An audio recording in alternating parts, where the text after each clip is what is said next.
Bom dia. Eu estou dando graças a Deus por esse friozinho que está fazendo, porque quando me disseram para vir passar o carnaval em Juí, me deu um tremor por dentro, só pensando no calor que eu ia passar aqui. Eu cresci aqui, eu sei como é que é esse negócio aí. E Florianópolis, por incrível que pareça, é muito menos quente do que aqui. E muito menos frio do que aqui no inverno também, então a coisa é bem mais amena lá. Bom, vamos lá. Preciso introduzir um pouquinho, algumas questões um pouco mais técnicas, vamos dizer assim.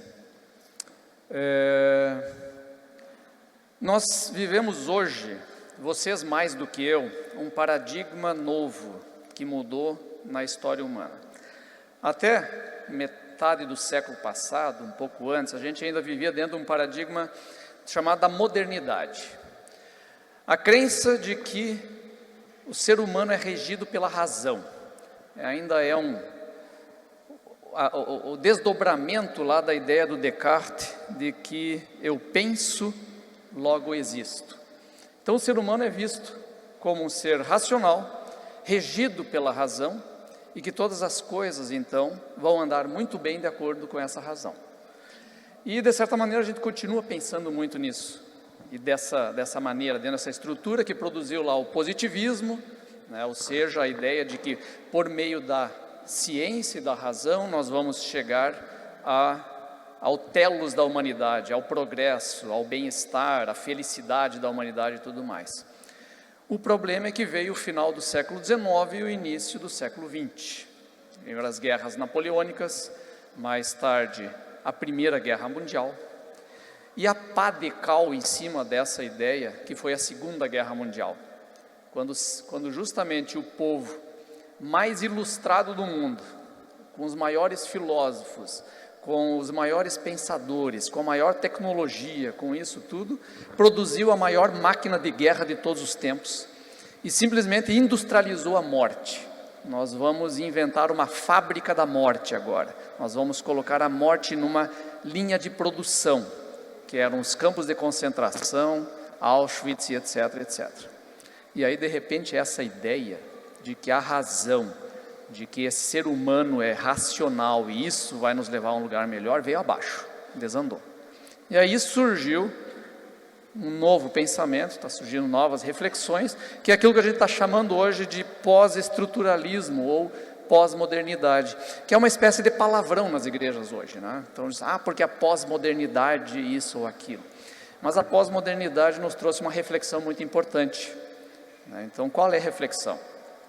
Que o ser humano não é apenas intelecto, ele não é só um cérebro, o ser humano é um corpo, ele traz de volta a dimensão muito importante disso aqui, o corpo do ser humano, porque é no corpo que reside o quê? A experiência dele no mundo, a emoção com o mundo, a relação epidérmica com o mundo. É isso que acontece. Por isso que o Heidegger, tão incompreendido por nós, desculpa esses termos, daqui a pouco eu já vou parar com isso, tá? Não se preocupe. Então, ele fala do quê? Do ser aí, o ser lançado no mundo. Então ele chega à conclusão que na verdade é muito simples, o livro dele é horrível de ler, é muito difícil, mas a questão por trás é muito simples. Nós não somos cérebros pairando no mundo e analisando friamente as circunstâncias. Nós somos seres que estamos dentro de um corpo, habitando uma temporalidade, habitando um lugar e habitando um contexto e imersos nisso. Então isso tudo faz parte da nossa própria relação com o mundo e a compreensão do mundo. Então a gente não compreende o mundo a partir de uma análise fria e gelada do cérebro. A gente compreende o mundo a partir do quê? Da emoção e dos relacionamentos. Ela é mais importante do que a análise apenas intelectual. E isso eu acho muito interessante porque ele coloca diretamente com algumas coisas que a Bíblia nos fala, já com muita frequência, e aí tem a ver com aquilo que nós vamos falar hoje, que o Alex me pediu para falar, que é sobre o quê? Lutando contra a incredulidade, olha só, a questão da incredulidade, eu crer ou não em Deus, mas de qual perspectiva? do inimigo oculto, as feridas emocionais que nos impedem de viver a beleza do reino.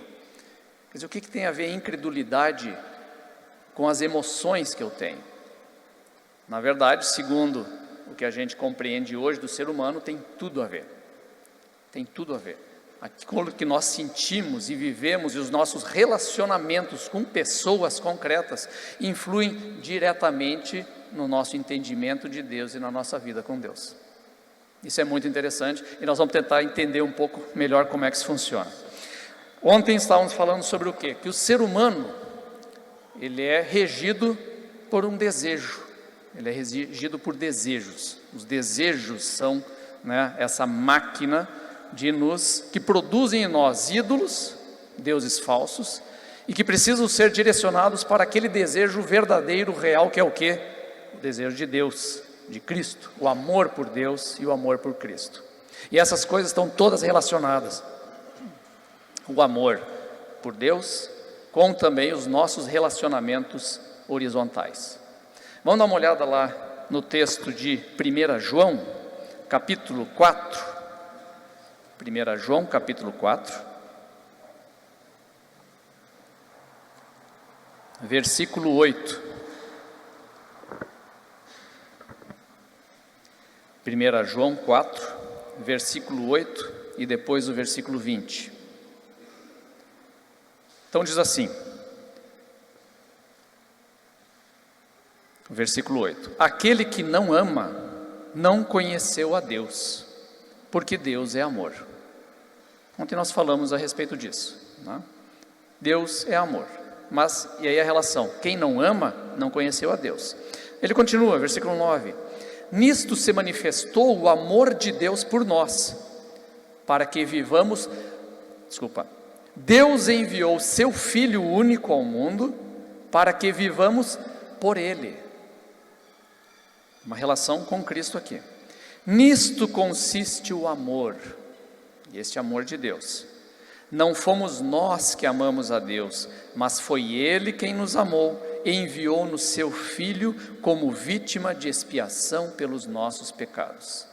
Então o amor aqui já é o que? É um ato de Deus em direção a nós, e é um ato concreto, um ato que Ele faz alguma coisa, Ele morre por nós. Segue, 11: amados, se Deus assim nos amou, devemos nós também amar-nos uns aos outros. Notem aqui, João ele sempre estabelece essa relação. Não existe amor a Deus, ou seja, a sua relação vertical, sem um amor ao próximo, a relação horizontal, está tudo junto. Por isso que ontem eu também falava e insistia nisso. O grande problema da idolatria é o quê? É você pegar essa relação horizontal e tornar ela como o topo da coisa, a razão da existência. Não, a razão da existência não é. Ela é o reflexo disso que nós vivemos aqui, é a expressão desse amor que você tem com Deus, porque Ele organiza isso tudo aqui. Ele coloca as prioridades nos lugares certos, mas nós jamais vamos eliminar e perder essas dimensões do amor, porque isso é justamente o contrário do que o Evangelho está falando. Certo? Então vocês não se confundam sobre o que eu falei ontem.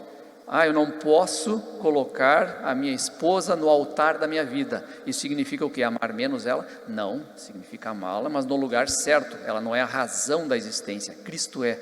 Mas o legal de Jesus é que o amor dele expande para vários outros amores. O amor idólatra não expande, ele exige, é só eu. Essa é a grande diferença. E aí vamos seguindo então. O que vai dizer lá no versículo 20? Desse mesmo texto. E aí ele vai para cima dos crentes falcatrua, né? Diz assim: se alguém disser amo a Deus, mas odeia o seu irmão, é um mentiroso, pois quem não ama seu irmão, a quem vê, a Deus, a quem não vê, não poderá amar. Ele está sendo bem pragmático. Ora, você vê o teu irmão, tu se relaciona com ele, tu conhece ele de verdade, ele está ali, está vendo ele na tua frente, carne e osso, e você não ama ele, você não suporta ele, você odeia ele, vai querer dizer que tu ama a Deus que tu nunca viu na tua vida? Está brincando. E aí ele diz, você é mentiroso, tu é sem vergonha, salafrário, perigoso e ordinário. Eu gosto dessas palavras para xingar, assim, são as minhas preferidas. Então é isso, é o relacionamento com pessoas. Por isso esse relacionamento com gente de verdade é tão importante para a nossa fé, porque elas são a expressão do nosso amor com Deus. Não existe uma coisa sem a outra. Por isso não existe crente avulso. Por isso não diz, eu creio em Deus, eu oro para Jesus, mas eu não vou na igreja, porque a igreja é um lugar de pessoas hipócritas, é um lugar de isso e aquilo, porque faz e acontece. Cara, tu está enquadrado aqui, porque amar pessoas dá trabalho, é ruim, é difícil, é chato, a gente se incomoda, sabe? Entendeu? Então, amar um Deus etéreo, que é uma imagem que eu projeto lá e eu digo que amo a Deus, isso é barbada, sabe? Quero ver tu sentar e conversar com aquele irmão chato que não troca de assunto e tu continuar com ele até o fim, porque você deve amar ele. Difícil é você, ter que lidar com aquela pessoa na igreja intransigente, o velhinho que não quer mudar o jeito de fazer o culto e você fica cansado daquele hino, não sei o quê. Isso é que você vai ter que exercer o amor. E exercer o amor é o quê? É sacrifício, é abrir mão da minha vontade. Aliás, deixa eu fazer um parênteses aqui, já que eu falei nos velhinhos. O pessoal ontem curtiu a história do conjunto, Isso é coisa de velho, falar em conjunto, falar em grupo, porque nós somos da época em que se conseguiu botar uma bateria dentro da igreja. Isso foi um negócio assim, porque é um troço do diabo, Se usa nos candomblé, nos tambores, invocar os Satanás e sei lá o quê. E aí foi o tempo disso, os caras botaram assim a bateria, mas eles não conseguiram trocar o nome, vai ter que ser outra coisa, não é mais a orquestra de trombones, nem o coral, mas vai ser o quê? Não pode ser banda, porque banda é aquele negócio que tem lá no mundo, não pode entrar as coisas do mundo, então vai ser o quê? Conjunto, grupo. Pode olhar esse pessoal, Vencedores por Cristo, Grupo Semente, Milad, Ministério Louvor e Adoração, nunca tem banda. Banda vai ser de mais tarde, catedral, por aí vai, oficina, aí virou banda, aí está liberado já o nome, não sei qual é o próximo passo, mas aí mudou. Então, esses antigos, que a gente olha o cabelo branco e diz, ele está atrasando a igreja, eles foram os revolucionários de 20, 30 anos atrás, eles mudaram tudo. Então, parênteses assim, respeitem os cabelos brancos, respeitem eles, porque eles podem ter uma resistência agora, mas é justamente isso, o processo de transformação, ele precisa de duas forças, ele precisa da força que muda, que quer mudança, mas ela não pode ser uma terra arrasada, precisa da força que segura para não desandar o negócio. São dois jogos que tem que ir, e a igreja saudável tem os dois, ela tem as duas coisas, Fecha parênteses, vamos continuar aqui. Então vamos ver a questão de como funciona essa questão do relacionamento, e um dos personagens que eu mais gosto para tratar isso e ver como é que isso funciona é Jacó. Então nós vamos dar uma olhadinha na vida do Jacó, de como acontece esse processo dele na relação de fé com Deus, relacionamento com Deus, na relação dele com outras pessoas e com aquele lugar em que ele foi lançado no mundo, a família que ele nasceu, que ele viveu e como ele se relacionou com isso tudo. E Jacó é um texto riquíssimo para isso, eu vou tentar extrair um pedaço disso. Gênesis capítulo 25, Gênesis 25, vamos lá, versículo 24 a 28.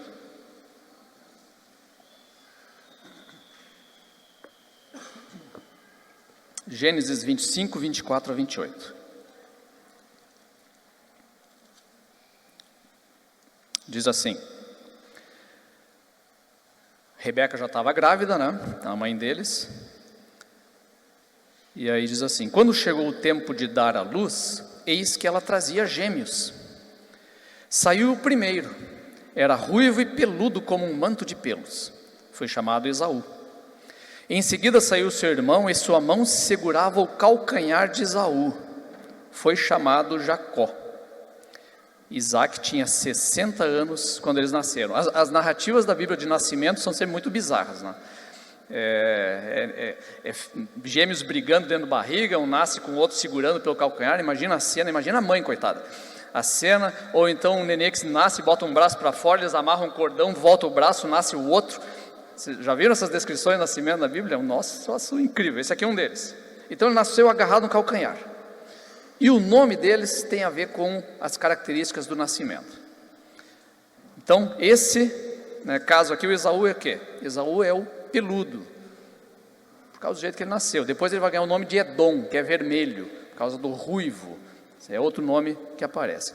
Jacó tem um trocadilho no nome dele, que há certa dificuldade, às vezes até de identificar o que significa, mas é o quê? É um trocadilho entre Akeb, que significa calcanhar, e Acab, que significa suplantar.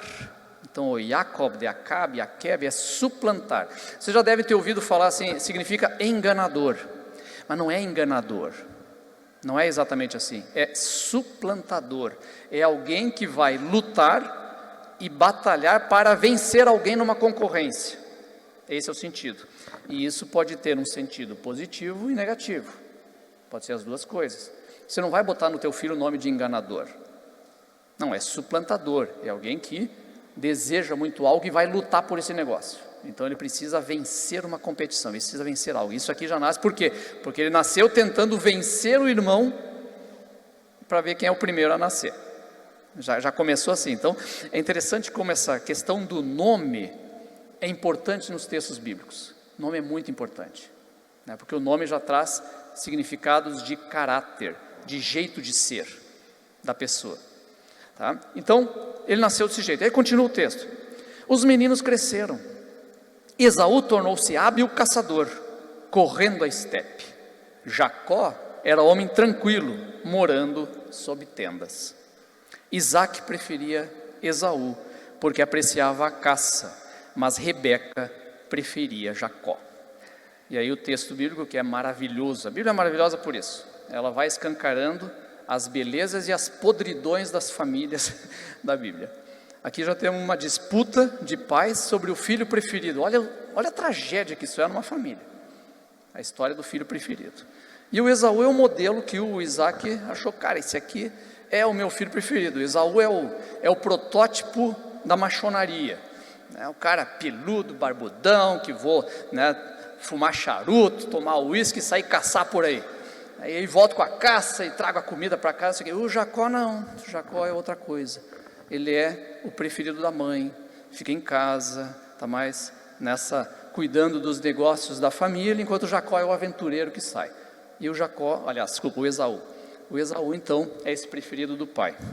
E aí nós temos, então, uma situação familiar que vai produzindo dois tipos diferentes de pessoa. Um Esaú que vai se tornando cada vez mais mimado e orgulhoso, e um Jacó que vai se tornando cada vez mais cínico e mais amargo. O Jacó, essa situação com o pai dele, e aí os rapazes sabem que todo homem tem problema com o pai. Todo homem tem, isso aí faz parte.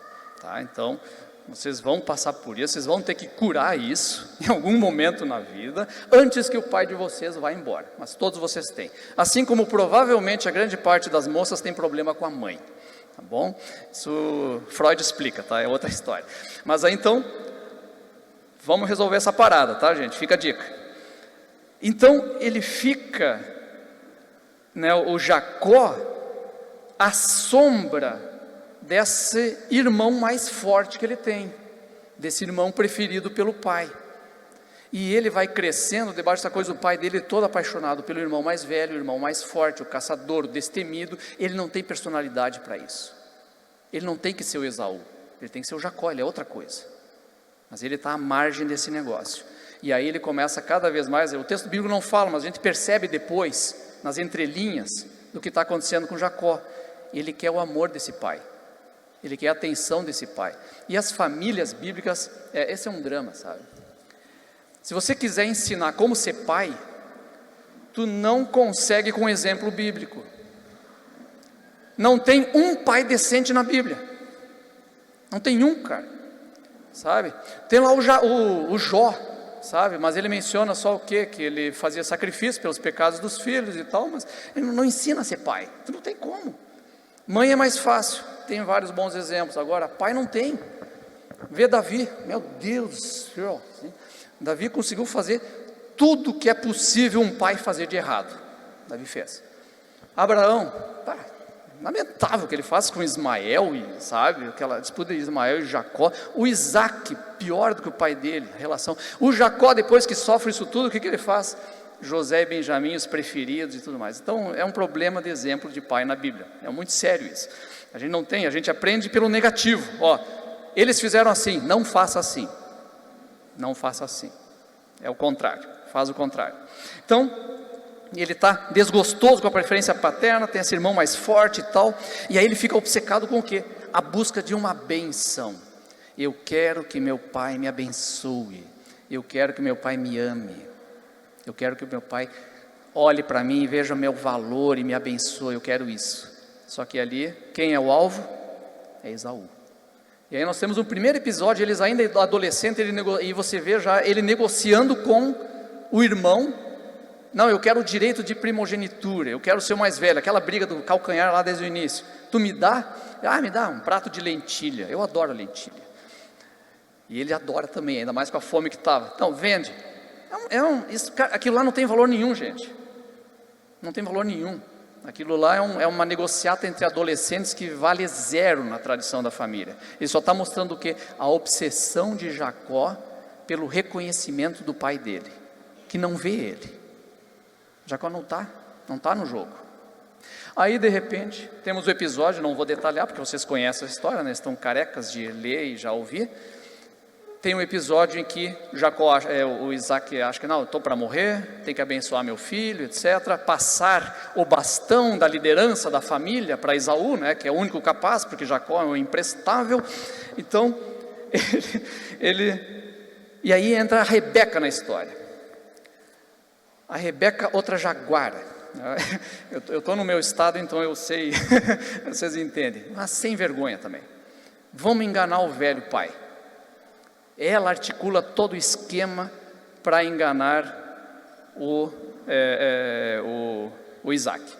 Isaac está cego, já está meio debilitado, está todo caquético, não está reconhecendo direito, e ela fantasia o Jacó de Esaú. Olha a cena do Jacó.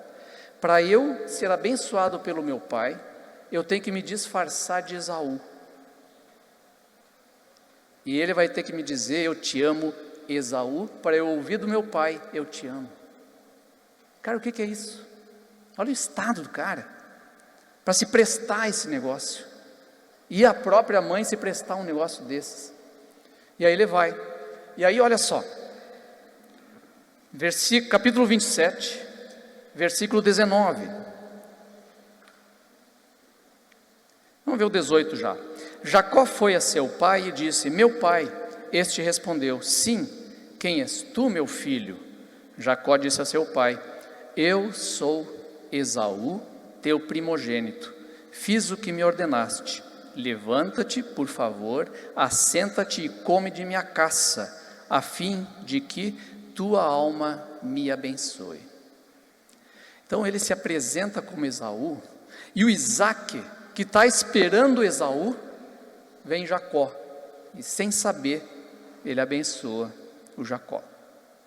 Aí vem a revelação, no final chega o Esaú, dá o escândalo que vocês conhecem, a história toda, né? O Isaac fica sabendo que abençoou o filho errado, mas ele não posso mudar minha palavra. Aquela coisa bem antiga, bem oriental, bem a palavra emitida não pode voltar, etc, etc. Eu não tenho bênção para o meu segundo filho, o outro já levou a bênção de uma maneira roubada. Então Jacó levou a tal da bênção que ele tanto queria, mas não resolveu nada, um engano total. Ele recebeu uma bênção que era para outro, está abençoado, mas esse amor do pai ele não tem. E aí as coisas complicam. Por quê? Porque o Esaú diz, agora eu vou matar o desgraçado. Esaú é o quê? É o homem da caça, é o forte do grupo, é uma machonaria. Eu tenho que mostrar o meu valor, eu tenho que mostrar que eu sou homem. Quem é o homem da casa sou eu, vou acabar com esse palhaço. Vou esperar o pai morrer, eu vou matar ele. Aí a Rebeca fica sabendo, pai, e agora?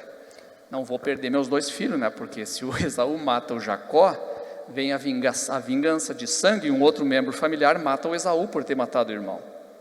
Essa é a lógica que está por trás de tudo. Então, Jacó, melhor pica a mula daqui, vamos embora, vai para a casa do meu irmão, de onde eu vim, vai para a casa do tio Labão. Tio Labão é outro sem vergonha, tão salafrário quanto a Rebeca. A gente vê pela história o que é esse pessoal aí, sabe? Aí o Jacó vai embora, né? E aí a situação do Jacó fica pior ainda, por quê? Porque ele nunca teve o amor do pai dele, e agora ele fica sem o amor da mãe dele. Agora ele está totalmente sozinho, não tenho mais nenhum apoio da minha mãe, que pelo menos me amava. Meu pai já não mais. Agora você tem um cara o quê? Uma pessoa direcionada para desejar algo, desejar o amor, desejar ser escolhido por alguém, amado por alguém, e que não encontra isso em lugar nenhum. Olha a importância do relacionamento, do sentimento, de onde você está e como está, por um entendimento de uma vida numa questão mais ampla, que é o que já estávamos falando ontem. Então ele vai, só que no caminho acontece uma coisa muito interessante. Capítulo 28, versículo 10 a 22. Capítulo 28, 10 a 22. Diz assim: Jacó deixou Bersabeia e partiu para Harã. Coincidiu de ele chegar a certo lugar e nele passar a noite, pois o sol havia se posto. Tomou uma das pedras do lugar, colocou-a sobre a cabeça e dormiu nesse lugar. Teve um sonho. Eis que uma escada se erguia sobre a terra e o seu topo atingia o céu, e anjos de Deus subiam e desciam por ela. Eis que Yahvé estava de pé diante dele e lhe disse: nossa, olha isso, né? Eu sou Yahvé, o Deus de Abraão, teu pai, e o Deus de Isaque. A terra sobre a qual dormiste, eu a dou a ti e a tua descendência. Tua descendência se tornará numerosa como a poeira do solo. Estender-te-ás para o ocidente e o oriente, para o norte e para o sul, e todos os clãs da terra serão abençoados por ti e por tua descendência. Eu estou contigo e te guardarei em todo lugar aonde fores, e te reconduzirei a esta terra, porque não te abandonarei enquanto não tiver realizado o que prometi. Vocês viram o que aconteceu aqui? Deus aparece para ele e promete para Jacó exatamente a mesma coisa que prometeu antes para Abraão e que prometeu antes para Isaque. Vocês perceberam algum tipo de cobrança aqui? Se você, etc, etc, eu vou te abençoar? Nada. Eu vou estar contigo, eu vou te abençoar, eu vou te multiplicar e vai acontecer e pronto, final, só isso. Eu vou fazer isso tudo. Isso é um elemento fantástico do Antigo Testamento, quando você diz que não tem graça no Antigo Testamento. Isso aqui é graça pura. Porque Jacó é um salafrário, sem vergonha, acabou de enganar a família, acabou de enganar todo mundo, está fugindo de casa porque o irmão vai matar ele, e Deus vem e diz: eu vou te abençoar, e todos os clãs da terra vão ser abençoados em você, por meio de tudo que eu vou fazer na tua vida. Ponto final. Promessa sem condição nenhuma, zero, graça pura. E aí o que o Jacó responde? Olha a continuidade. Versículo 16, Jacó acordou de seu sonho e disse: na verdade Yahvé está neste lugar e eu não sabia. Teve medo e disse: este lugar é terrível, não é nada menos do que uma casa de Deus e a porta do céu. Levantando-se de madrugada, tomou a pedra que lhe servira de travesseiro, ergueu-a com uma estela e marcou o óleo sobre o seu topo. A este lugar deu o nome de Betel, mas anteriormente a cidade se chamava Luza. Jacó fez este voto: se Deus estiver comigo e me guardar no caminho por onde eu for, se me der pão para comer e roupas para me vestir, se eu voltar são e salvo para a casa de meu pai, então Yahvé será o meu Deus, e esta pedra que ergui como uma estela será uma casa de Deus, e de tudo o que me deres, eu te pagarei fielmente o dízimo. Qual é a resposta de Jacó a uma promessa de Deus? Eu tenho que negociar com Deus. A graça é boa demais para ser verdade. Eu não mereço nada disso. Como é que eu vou merecer um troço desse? Eu acabei de ter que roubar uma bênção do meu pai, que nunca conseguiu olhar para mim e dizer: eu te amo como você é. Agora vem Deus e diz: eu vou fazer e te dar isso tudo. Por que vocês estão olhando para cima? O que tem aqui? Eu achei que tinha um anjo descendo do céu com alguma revelação maior. Não vai cair nada, né? Ô glória. Então tá. Se tiver que ser, será, né? Então para ele, a graça é boa demais para ser verdade. Não pode ser, eu tenho que negociar com Deus. Então ele negocia com Deus aquilo que Deus já deu para ele. Se Deus fizer isso tudo que ele falou mesmo, então o que vai ser? Então ele vai ser o meu Deus. E aí a gente descobre que Deus não é o Deus de Jacó. Este Deus é o Deus do pai dele e o Deus de Isaac, mas Jacó nunca assumiu esse Deus como o Deus dele. Ele não teve experiência nenhuma com ele. Ele não conhece Deus. Ele nem sequer chama de Deus, meu Deus, é o Deus do meu pai, é o Deus do meu vô. E não deve ser fácil ser neto do Abraão. Não deve ser fácil. Todas as histórias que ele ouviu de Abraão com Deus, que Deus falava com ele, esse Deus nunca falou com ele, agora falou. E quando falou, o que tem com Jacó? Jacó está todo estremecido pelo drama da vida dele, em que nada funciona desse jeito gracioso. Não tem nada de graça, tudo tem que ser arrancado à força. E aí vem um Deus que dá de graça. Não está certo, não pode estar. E é quando justamente essa estrutura emocional dele interfere diretamente na crença dele. Ele está vivendo outra coisa aqui. E aí ele vai embora, segue, né? E aí Jacó chega lá em Harã. E notem, ele não mudou nada. Deus apareceu para ele, apareceu e prometeu para ele, mas ele não teve de fato um encontro concreto com Deus. Porque o encontro com Deus demanda outra coisa, que vai acontecer com ele mais tarde. Aí o que acontece aqui? Ele chega lá em Harã com o mesmo estado que ele estava antes. Estou sem amor de ninguém.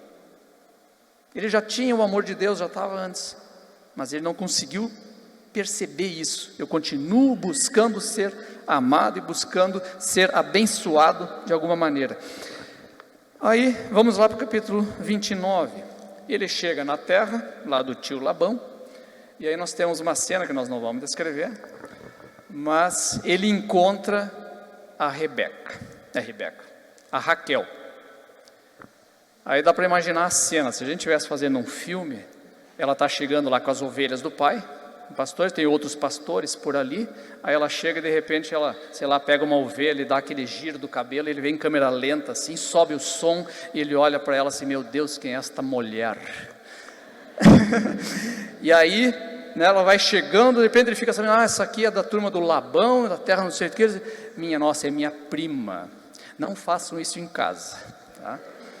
Aí descobre que é justamente a terra para onde vai e tal, já vai rápido, serve água lá para as ovelhas, dá água para ela, daí ela pega um copo daquela água, derrama aquela água, escorre, molha a blusa, aí aquela cena em câmera lenta, ele fica assim: meu Deus, é a minha vida essa mulher, fica louco por ela.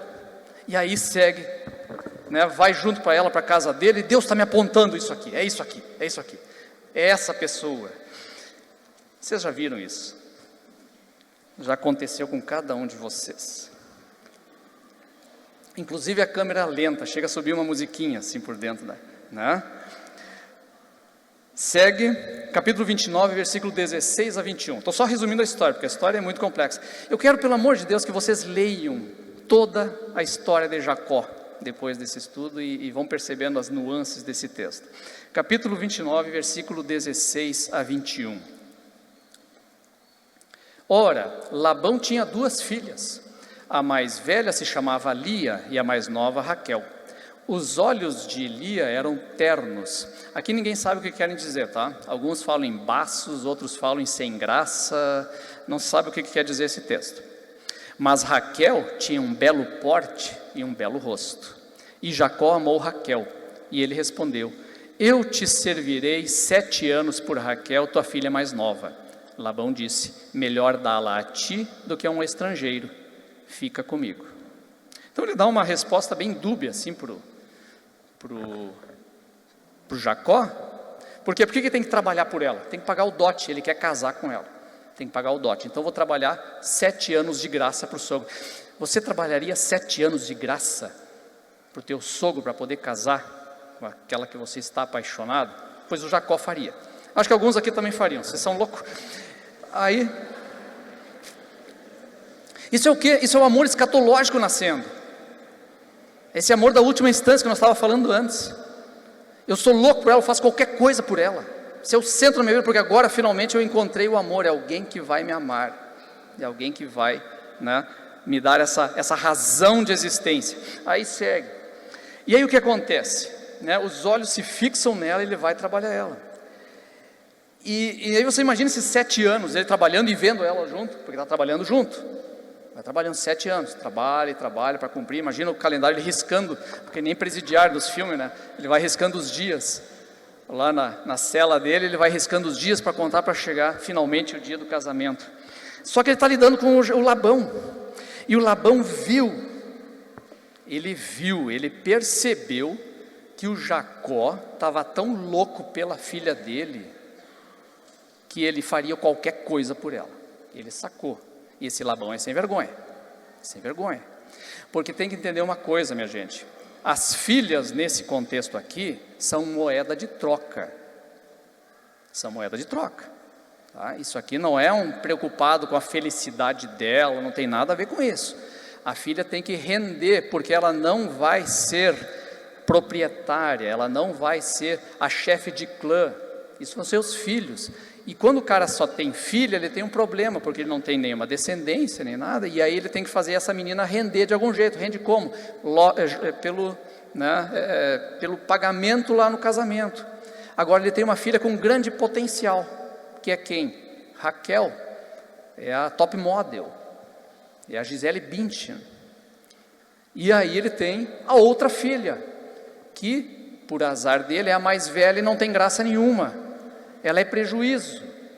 Os caras não vão querer casar com a mais velha. Não casa a mais velha, não casa a mais nova que vai dar dinheiro. Esse é o jogo que está aqui.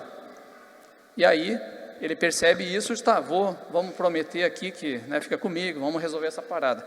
E aí vem o casamento. Finalmente 7 dias. Olha o que o texto diz. Capítulo 29, 22.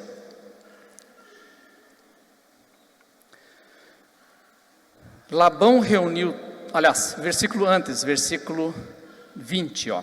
Jacó serviu então por Raquel durante 7 anos, que lhe pareceram alguns dias, de tal modo que ele amava. A coisa mais linda que o pessoal cita esse texto assim como exemplo do amor, sabe? Olha, ele trabalhou 7 anos de graça de tanto que amava ela. Gente, isso aqui é obsessão, tá? Isso aqui é obsessão, isso aqui não é um amor, é outra coisa. O cara está obcecado pela mulher, está louco por ela.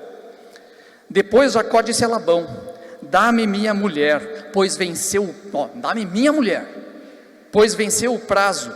E aqui a minha tradução está bem generosa, diz assim: e que eu viva com ela. O que vocês têm na Bíblia de vocês?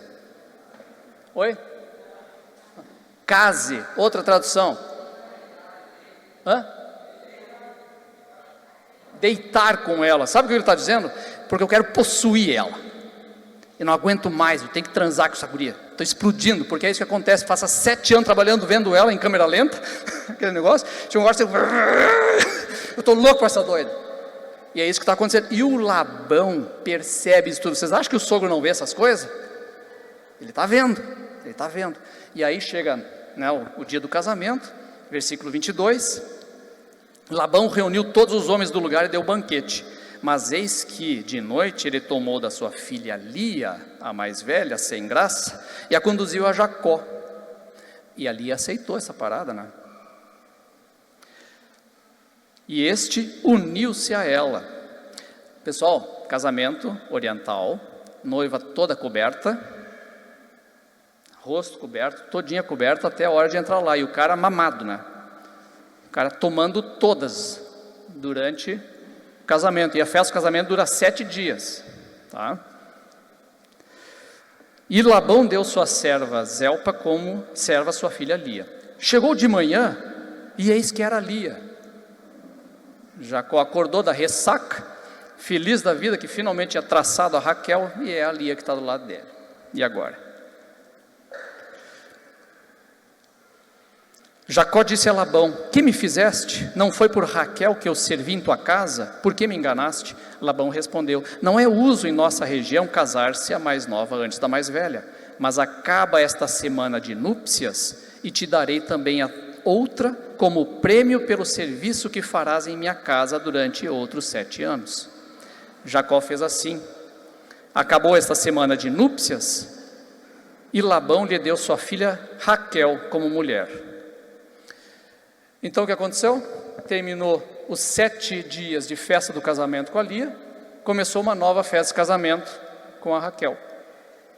E aí ele negociou: agora eu vou trabalhar depois mais 7 anos pela Raquel. Ele trabalhou 14 anos pela Raquel. E aí finalmente ele tem essa aí. E tem junto um senhor de um problema familiar. Quando tu lê a história da sequência dos filhos dele, isso é uma tragédia, minha gente. Isso é uma tragédia. Porque a Raquel não consegue ter filhos, não tem filhos. De novo essas histórias das mulheres estéreis em Israel. Também os caras casando com prima toda hora. Alguma coisa vai dar. Então, estéril. E a Lia, olha a situação dessa gente toda assim, ó. A história toda é muito dramática porque, e ele vai repetindo padrões para mostrar como esses padrões estão contaminando a família inteira. O texto bíblico mostra isso, porque o Isaac, ele estava esperando vir o Esaú, e quem é que veio? O Jacó, foi enganado. E aí a grande ironia do texto é o quê? Que o Jacó, que fez isso com o pai dele, agora está esperando Raquel, e quem aparece é Lia. Ele foi enganado do mesmo jeito. Eles repetem a história e mostram como esses padrões são cíclicos dentro dessa família doente. Aliás, uma família não só doente, uma família doentia, o que está acontecendo lá. E aí acontece agora outro drama que a gente não vai tratar aqui, mas que vale uma análise, um olhar em outro momento atento. A Lia, assim como Jacó, ele era o cara que estava à sombra do irmão forte, a Lia é a coitada da guria mais ou menos sem graça, que é irmã de uma linda, que todo mundo olha, todo mundo deseja, todo mundo cobiça. É que nem ser irmã gêmea da Gisele Bündchen, e ela tem uma irmã gêmea, né? Vocês estão ligados nisso. É ser filho do Pelé, entendeu? O Pelé teve um filho que quis jogar futebol, foi fazer o quê? Ser goleiro, porque não pode jogar na linha. O filho do Pelé vai ser a vida inteira comparado, e a Lia é a coitada comparada o tempo todo. Então ela era a filha rejeitada do pai, e agora ela se torna o quê? A esposa rejeitada do marido, porque o marido só tem olhos para Raquel. E a história da Lia, toda ela é o quê?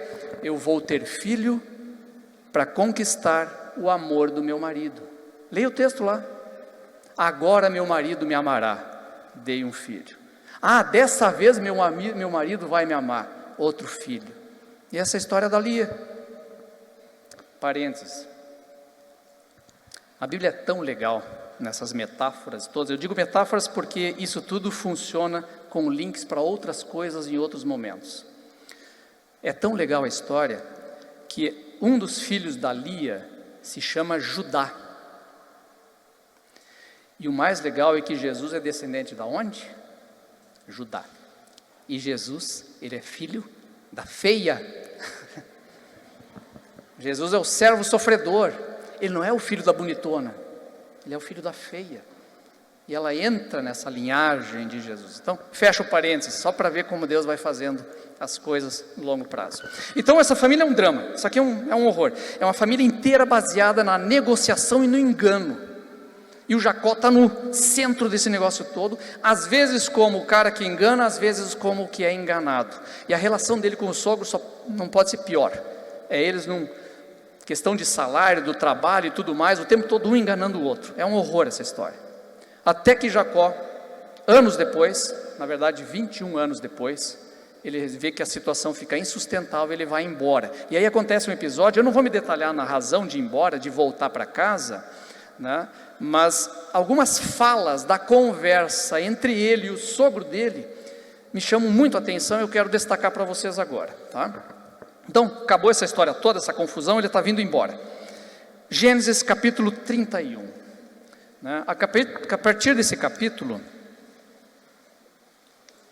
ele já está com a família toda constituída, já teve filho com Lia, com Raquel, com as 2 servas dele, já saiu com 12 filhos de lá, já está, né, e mais uma filha, Diná, tá a família constituída, está podre de rico, porque praticamente todos os bens do Labão acabaram sendo transferidos para ele, dentro dos acordos que fizeram lá, né, que Deus foi abençoado. A história é muito bizarra, porque ele tem a intenção de enganar o sogro, e Deus abençoou mesmo assim.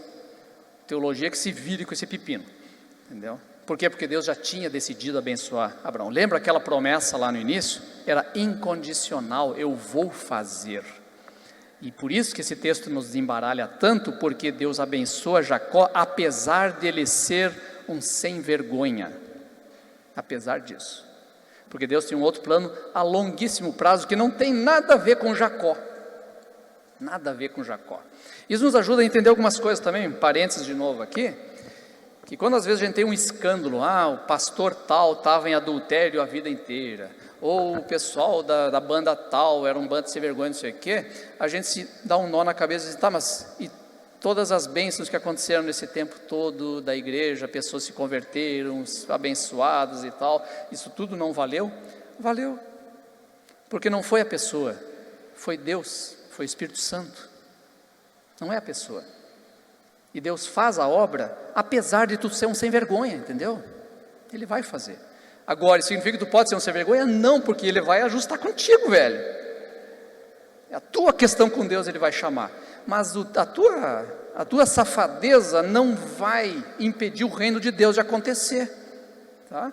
Mas eu prefiro fazer parte desse reino e estar contado entre esses eleitos. Eu não quero estar fora desse jogo, porque é o que vai acontecer. Fecha parênteses. Então, Deus está abençoando Jacó. Aí ele está indo embora, e olha o que acontece na fala deles. Capítulo 31, quando ele já está indo embora, e o Labão está querendo segurar ele e tal, Jacó diz assim, capítulo 31, versículo 5, ele fala para as esposas dele. Lhes disse, vejo que o rosto de vosso pai não me trata como antes, mas o Deus de meu pai está comigo. Olha só, então, ele diz o seguinte, eu estou com problemas com o tio Labão, meu sogro, né? Eu estou sofrendo, mas graças ao Deus do meu pai, que eu estou protegido. Não é o Deus dele, é o do pai dele. Ele continua, versículo 29, bem adiante, já está fugindo, Labão alcança ele diz assim,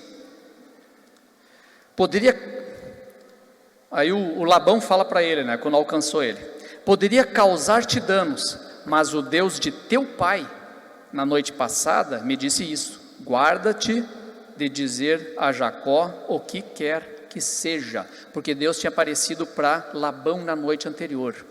Então o Labão diz, isso é muito interessante, Labão diz para Jacó, o Deus do teu pai me avisou para não fazer nada. Ou seja, não é nem o Deus do Labão e nem o Deus do Jacó. Não é o Deus pessoal deles. Isso é importante, porque adiante nós vamos ver por que isso é importante. Versículo 42, Jacó respondendo para ele, se o Deus do meu pai, o Deus de Abraão, o parente de Isaque, não estivesse comigo, tu me terias despedido de mãos vazias. Mas Deus viu-me as canseiras e o trabalho dos meus braços, e na noite passada me fez justiça. De novo, eu fui protegido pelo Deus de Abraão e de Isaque, mas ele não chama de meu Deus, é o Deus deles. Ainda não, o cara não se converteu até agora. Olha a história dele. Então, e o versículo 53, quando eles se separam finalmente, eles fazem um acordo entre eles, eu não vou chegar para a tua terra, tu não vem para a minha. Aí ele diz assim, o Labão, né, que o Deus de Abraão e o Deus de Nacor, que é o irmão do Abraão, julguem entre nós. E Jacó jurou pelo parente de Isaque, seu pai. Então eles fizeram um juramento em nome dos deuses que nem eram os deuses deles. É o Deus do pai deles, que é esse que está nessa história corrigindo. Esqueçam esse negócio de monoteísmo nessa época aí, tá? Eles estão com uma turma de deuses aqui. E do Jacó não é o dele, é o do pai que está me protegendo. De novo, ele não consegue acreditar que aquela bênção é incondicional, que não dependia dele. Deus me escolheu a troco de nada. Ele me ama a troco de nada. Só me ama? Isso não pode ser certo. Isso não casa com o que ele vê na realidade. O mundo não é assim. E pasme, o mundo de fato não é assim. É muito diferente. Por isso que a graça é escandalosa. É absurdamente. Isso aqui é um escândalo, minha gente. Esse texto é um escândalo. Tudo que a gente lê, Deus abençoando ele, isso é absurdamente escandaloso. Não dá para acreditar num troço desse. É por isso que o partido diz, essa Bíblia não é real. Claro que não pode ser. Porque isso aqui não é a realidade. Mas esse é o grande evento absurdo da Bíblia, da vinda de Deus em nosso meio, que Paulo vai dizer, isso aqui é escândalo dos judeus, isso aqui é loucura dos gentios, que Deus vem, nos ama e nos perdoa, de graça. Ele apenas faz, e Ele faz, Ele nos aceita. Seguindo então, e aí ele volta para Canaã, e aí nós temos o grande episódio da vida dele, que é enigmático, é uma narrativa das mais lindas da Bíblia, capítulo 32, versículo 23 a 32, vamos lá.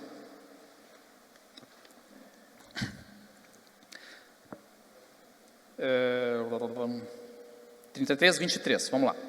Naquela mesma noite, Jacó se levantou, tomou suas 2 mulheres, suas 2 servas, seus 11 filhos e passou o val do Jaboque. Ele os tomou e os fez passar a torrente e fez passar também tudo o que possuía. E Jacó ficou só. Então esse versículo é uma coisa maravilhosa, está sozinho. É ele só lá do outro lado. E a descrição do texto é interessante, que parece de uma testemunha que está olhando do outro lado do rio. Está olhando e é de madrugada, está vendo Jacó sozinho lá. E aí ele diz assim, e alguém lutou com ele até surgir da aurora. Passaram a madrugada inteira, eles só conseguem ver os vultos de uma peleia lá. Há um entreveiro lá, os dois brigando, e eles, o que está acontecendo com o velho pai? Está brigando com alguém. Ele diz, ninguém chega perto, fica aí. Daí está numa luta tremenda. Vendo que não o dominava, e você não entende, o que é interessante do texto é que ele não nos diz o porquê que ele está lutando. Ele não fala, tem uma briga acontecendo, mas ele não esclarece aqui por que é a briga. Vendo que não o dominava, tocou-lhe na articulação da coxa, e a coxa de Jacó se deslocou enquanto lutava com ele. O cara deu-lhe lá um golpe marcial, deslocou a perna do cara e ele ficou manco. E aí ele disse, deixa-me ir, pois já rompeu o dia. Mas Jacó respondeu, eu não te deixarei se não me abençoares. Aí você entende a razão da luta. A razão da luta é porque o cara queria ir embora e Jacó não queria deixar que ele fosse embora. Diz, fica aqui, eu quero que tu fique. Essa é a razão da luta. O cara vai embora e eu vou ficar. Ele está numa luta, fica por quê? Que eu quero que tu me abençoe. Eu quero isso. E é interessante isso porque, cara, ele já tinha a bênção, mas ela era boa demais para ser verdade. E, na verdade, ele estava precisando resolver outra coisa dentro dela que não era o próprio Deus. Deus já tinha dado, mas ele tinha que resolver dentro dele. Isso aqui é algo que tem que ser conquistado, tem que ser visto. Eu tenho que lutar por alguma coisa. Uma bênção que seja minha e que não seja roubada, que ele já tinha. Mas ele precisava ouvir isso de alguém. E aí, esse anjo responde para ele, essa figura enigmática aqui. Ele lhe perguntou, qual é o teu nome? Jacó, respondeu ele. E nessa pergunta do nome, volta lá para o início. Vem tudo o que ele é. Quem que tu é? Essa é a pergunta que essa figura faz para ele. Quem você é de fato? E quando Jacó diz o nome dele, ele diz simplesmente tudo aquilo que está envolvendo essa vida dele. Eu sou o suplantador. Eu sou aquele que precisa lutar desgraçadamente pelo amor de alguém. Eu sou o enganador. Eu sou o cara que dá um jeito de arrancar as coisas dos outros, porque as coisas não funcionam, não andam, eu preciso. Eu sou o cara carente. Eu sou o cara que precisa de amor. Eu sou isso. Ele revela quem ele é. E essa é a pergunta que, nessa luta com Deus, ele sempre vai fazer para nós. Ok, tu quer uma bênção? Tu quer ser abençoado? Vamos começar pelo início de tudo. Quem tu é? Quem tu é? De verdade. Tu tem que chegar pelado para Deus. Ele já sabe, mas você tem que dizer: eu sou o orgulhoso, eu sou o enganador, eu sou essa coisa aqui, eu sou o pornógrafo, eu sou o adúltero, eu sou isso. Aí ele diz, aí esse camarada diz para ele, ele retornou: não te chamarás mais Jacó, mas Israel, porque fostes forte contra Deus e contra os homens, e tu prevaleceste. Cara, isso aqui é um negócio fantástico, sabe por quê? Ele pega essa essência do Jacó, do que ele era, e ele tira a parte do pecado todo, mas ele mantém Jacó quem ele é. Ele diz: porque você é aquele que luta com Deus e com os homens e vence, hein?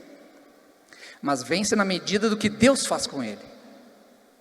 Ele transforma esse Jacó sem violentar a identidade dele. Ele continua sendo Jacó, e agora ele é mais Jacó do que antes, só que um Jacó depurado, um Jacó com finalidade. É isso que Deus faz com a gente.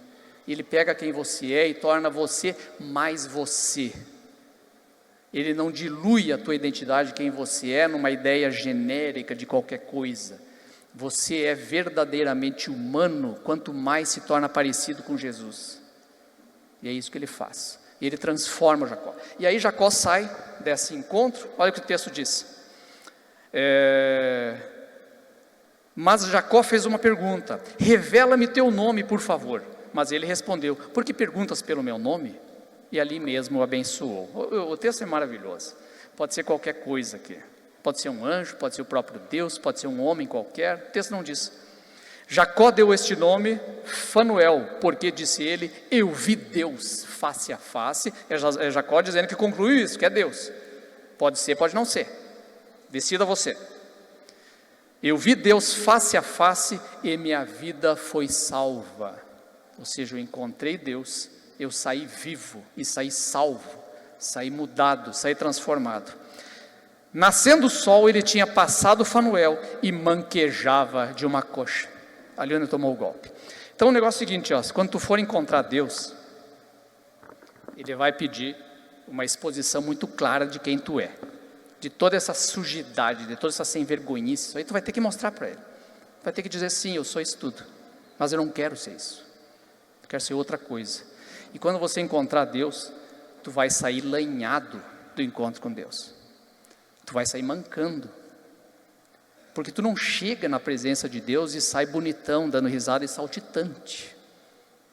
É um encontro feio, é tenebroso, mas é transformador. Tu vai sair lanhado para sempre. E essa é a grande bênção da coisa, porque isso vira bênção para a família inteira, o dia em que você encontrou a Deus, e Ele vai te transformar. E transformou Jacó. Nós vamos ver como que acontece agora. Aqui a gente não vê ainda, mas nós vamos começar a ver no texto. Então ele volta, e agora o que ele vai ter que fazer?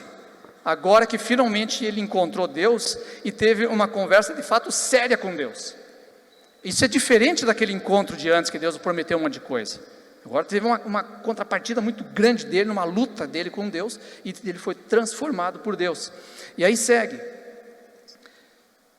Capítulo 33, versículo 11. Logo em seguida, ele vai ter que encontrar o Esaú, que é o grande problema do início. Porque o Esaú jurou ele de morte.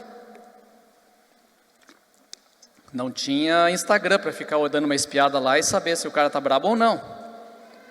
Não tinha notícias. 21 anos depois. E o Esaú, ele conhece o Esaú, furioso, guerreiro, caçador, etc. Erguendo os olhos, Jacó viu que chegava Esaú com 400 homens. O que tu pensa numa hora dessa? Dividiu então as crianças entre Lia, Raquel e as 2 servas, colocou à frente as servas e seus filhos, mais atrás Lia e seus filhos, e por último Raquel e José. Caso ele venha matando todo mundo, escapa Raquel e José, o preferido. Certas coisas que é incrível.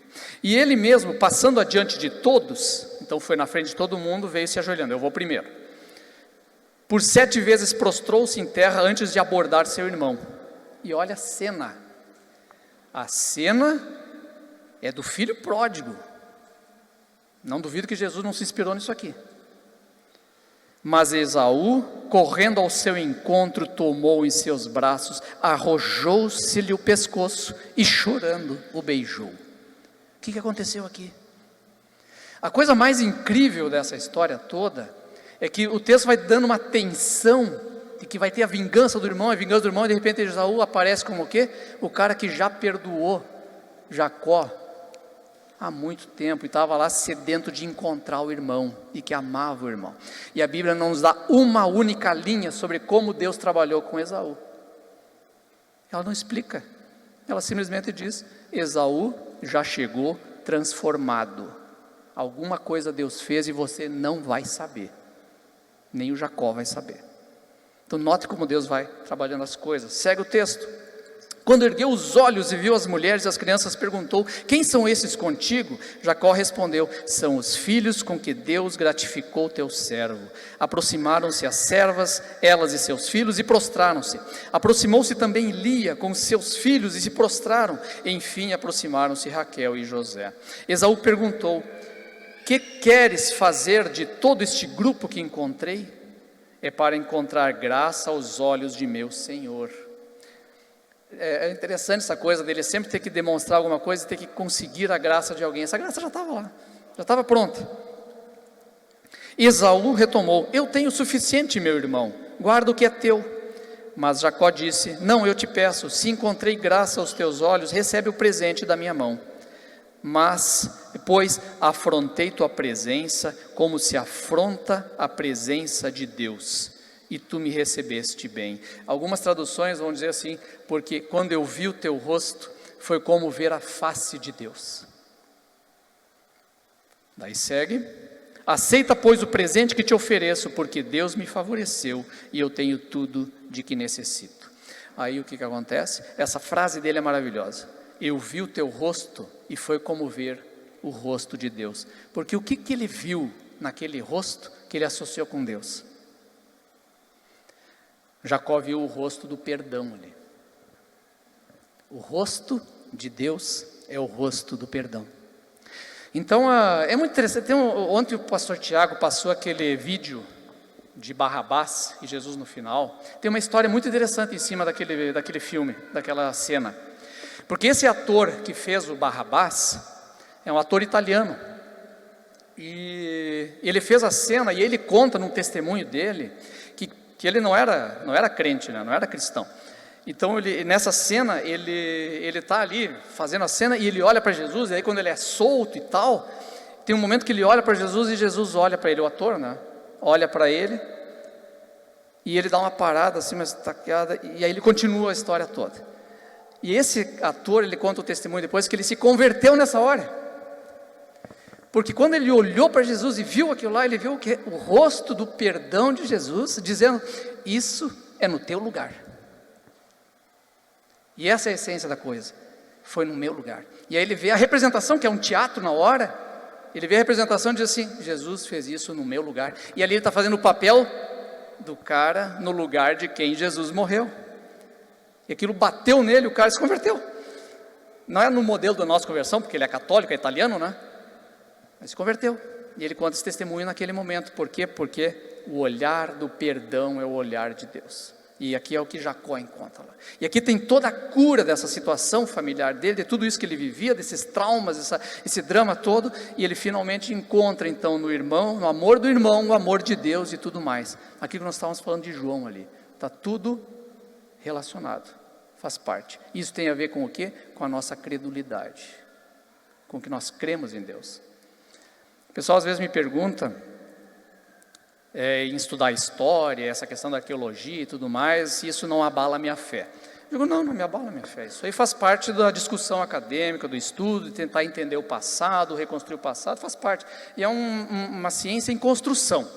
Tanto a nossa hermenêutica da Bíblia, como a pesquisa histórica, é uma ciência em construção que está se revisitando e revisando constantemente. Faz parte. Agora, o que me abala a fé é ver o quê? Comportamento de crente. Isso abala a minha fé. Isso às vezes é o que me faz pensar, cara, esse troço não está dando certo. Porque o Evangelho ele traz junto, embutido, uma promessa. Qual é a promessa? Você vai ser transformado. E quando você vê uma miríade de crentes se comportando da pior maneira pagã possível, com acusação, com xingamento na internet, com cancelamento mútuo, com caça de hereges, não sei o quê, nessas horas eu dou uma fraquejada, assim. Digo, cara, será que isso não é um grande engodo? Alguma coisa está muito errada. Está muito errado.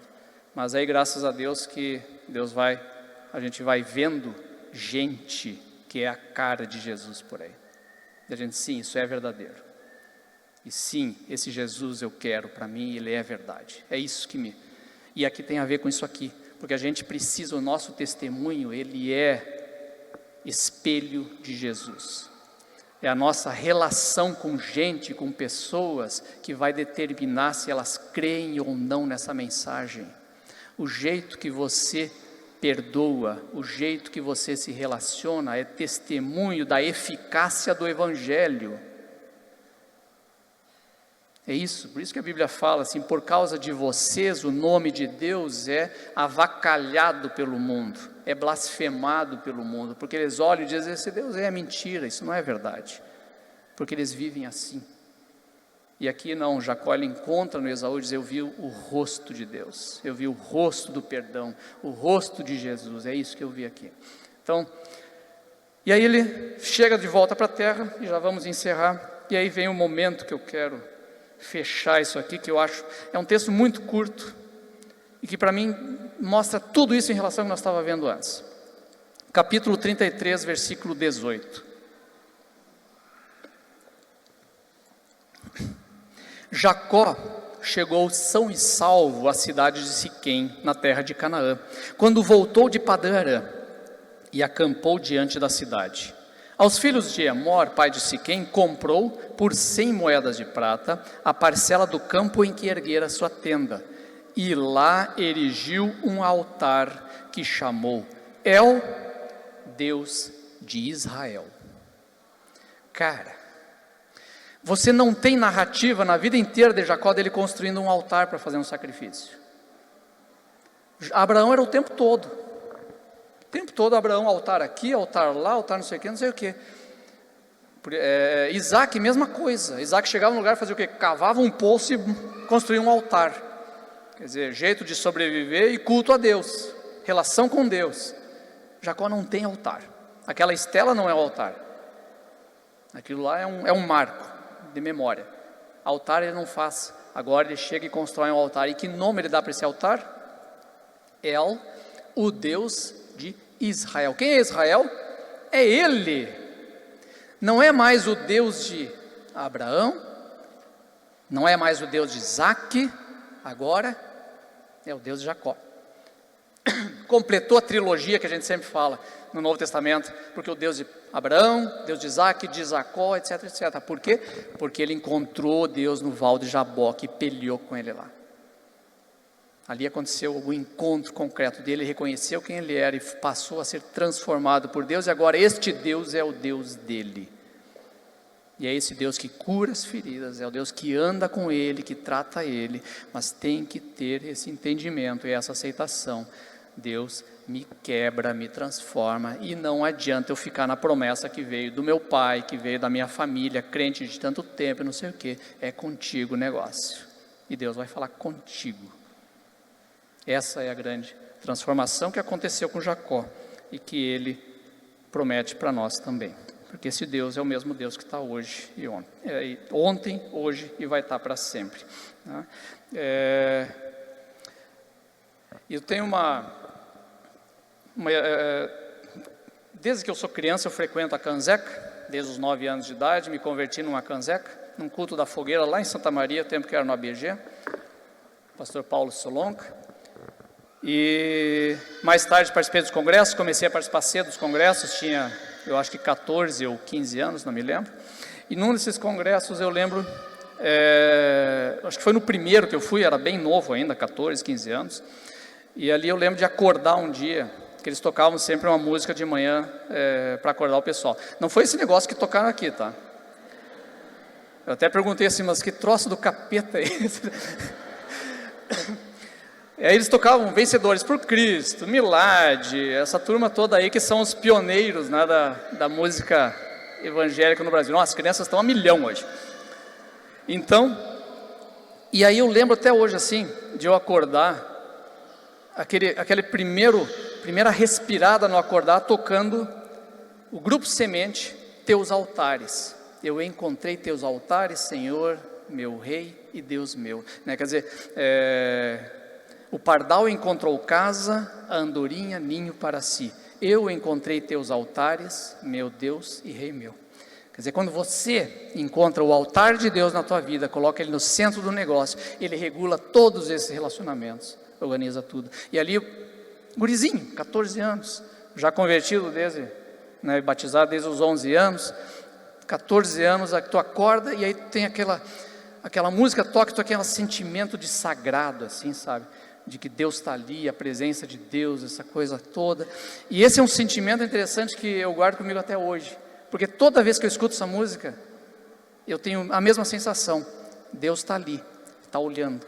E esse é a música que me lembra que Deus estava lá no início, para todas as crises que eu passei na infância, Ele estava olhando, a minha conversão Ele estava lá, as crises da juventude Ele estava lá, e as crises vão se repetindo.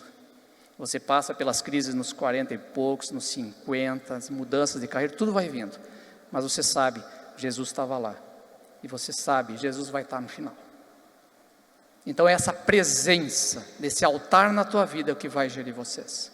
Então quero convidar vocês a fazerem isso. Coloquem Deus no altar de vida de vocês e deixem Ele guiar. Deixem Ele fazer, deixem Ele bater. Deixem Ele te lanhar. E entenda que é assim mesmo. É assim mesmo. E tudo vai dar certo no final, se Ele estiver comandando. Tá ok? Eu vou convidar a orquestra para vir aí e encerrar então esse momento. Obrigado.